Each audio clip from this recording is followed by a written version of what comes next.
నువ్వు దేవునితో సహవాసం చేయడానికి వచ్చావు. సంఘంలోకి వచ్చిన నువ్వు దేవునితో సహవాసం చేయడానికి వచ్చావు. మరి సంఘంలోకి వచ్చిన నువ్వు దేవునితో సహవాసం చేయడానికి బదులు దేవుణ్ణి కాదు అని దేవుని పక్కన పెట్టి దేవుని కంటే ఎక్కువ లోకం లోకం లోకం అని లోకంలోకి వెళ్ళిపోతున్నావు అనుకో, ఇంతకీ నీ సహవాసం ఎవరితో? దేవుడితో కాదన్నమాట. ఎవరితో?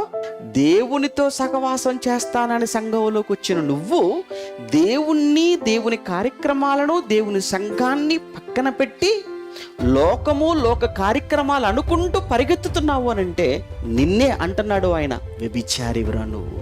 ఎంతమంది అండి ఈరోజు నిజంగా చెప్పండి, దేవుని ఎంతమంది అంటే పట్టించుకుంటారు? మన క్రైస్తవుల గురించి మాట్లాడుకుందాం. అబ్బే, క్రైస్తవులకు పెద్దగా ఈ రోజుల్లో అసలు దేవుడు అనేవాడు ఎలా అయిపోయాడంటే, ఫస్ట్ నేను, నెక్స్ట్ నా భార్య, థర్డ్ నా పిల్లలు, ఆ తర్వాత మా ఫ్యామిలీ, ఏమంటే మా తల్లిదండ్రులు, ఆ తర్వాత నేను చేసే ఉద్యోగం, ఆ తర్వాత నేను చేసే వ్యాపారం, ఆ తర్వాత బంధువులు, ఆఖరిలో ఖాళీగా ఉంటే సమయం ఉంటే అప్పుడు దేవుడు. వీళ్ళంతా క్రైస్తవులా? వీళ్ళంతా దేవుని పిల్లలా? అలా అని భార్యను వదిలేయమని కాదు, పిల్లల్ని వదిలేయమని కాదు, ఉద్యోగం వదిలేయమని కాదు. వీటన్నింటిలో కూడా మొదటి ప్రాధాన్యత దేవుడు, ఫస్ట్ ప్రియారిటీ దేవుడు. అలా కాక నువ్వు నీ లోక సంబంధమైన వాటి కోసం నువ్వు దేవుణ్ణి వదిలేసుకొని వెళ్ళిపోతున్నావు అని అంటే నువ్వు ఎవరితో స్నేహం చేసినట్టు? లోకంతో.